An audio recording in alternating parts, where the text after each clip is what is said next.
अवामी न्यूज़ में ख़बरनि जो सिलसिलो हलंदड़ आहे। तव्हांखे खिपरे मां ख़बर ॾींदो रहंदो। खिपरे ऐं भरपासे जे मुख़्तलिफ़ ॻोठनि मां हिंगलाज यात्रा करे आयल पांजड़नि जे मान में सूफ़ियाणी राग रचाए आजाणो ॾिनो वियो। इन हवाले सां वधीक तफ़सील अवेश कुंबर जी हिन रिपोर्ट में। खिपरो भरपासे जे मुख़्तलिफ़ ॻोठनि मां हिंगलाज यात्रा करे आयल पांधड़नि जे मान में ॻोठ अला ॾिनो राजड़ में सूफ़ियाणे राग जी महफ़िल रचाए खेनि आजाणो ॾिनो वियो। इन तक़रीब में नाले वारे शाइर ऐं दरगाह मंठार फ़क़ीर जे गादी नशीन फ़क़ीर मोहम्मद बख्श ज़ामिन यकजहती तौर शिरकत कई। माता हिंगलाज असांजे हिंदू जे धर्म 33 करोड़ असांजा संत महात्मा ऋषि मुनि आहिनि, हुनजी ही अॻवान आहे। हिनखे छा आहिनि, हिंगलाज खे पूॼंदड़ थिया आहिनि 4 जुग, 4 सतयुग, 13 जुग, दुआ जुग ऐं कल जुग। हींअर कल जुग हले पियो।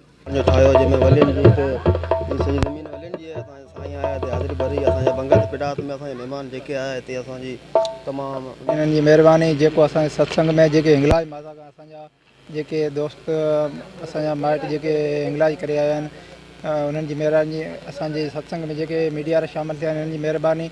ऐं पाकिस्तान जेको अमन पसंद मुल्क आहे, जेको असांजे धाम धूम सां असीं जेको सत्संग करे रहिया आहियूं ऐं सुकून सां जेको इहो असांजे पाकिस्तान मुल्क अमन पसंद आहे, इन में सुकून सां जेके बि असीं ॾियारा मल्हाईंदा आहियूं, मेला लॻाईंदा आहियूं, जेके असांजी यात्रा ईंदा आहिनि, जिते बि मेला लॻंदा आहिनि धर्मी जेके, इहो किथे बि का बि शिकायत न ईंदी आहे। जेको पाकिस्तान ज़िंदाबाद। असांजा यात्री हिंगलाज माता जो दर्शन करे आया आहिनि ऐं उन जी जेको असां पवित्र पाणी आहे उन में सनानु करे वापसि आया आहिनि, त पंहिंजे घर अची हीउ जेको मंडप रचायो आहे सत्संग जो, जेके संत घुराया आहिनि दरवेश ऐं दरवेशनि जी ॿोलियूं संतनि जी ॿोलियूं हलनि थियूं, ऐं जेको हिंगलाज माता जो सत्संग आहे उन में उन जी ॿोली ऐं उन जा भॼन ॻाए वेंदा आहिनि।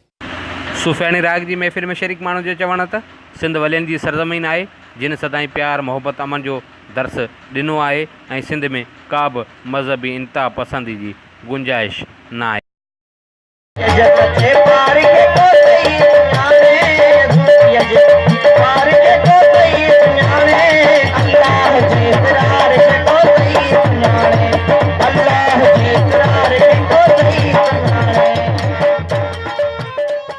वधीक ख़बरनि ऐं तफ़सील लाइ विज़िट कयो अवामी news Facebook page, YouTube page ऐं अवामी न्यूज़ वेबसाइट।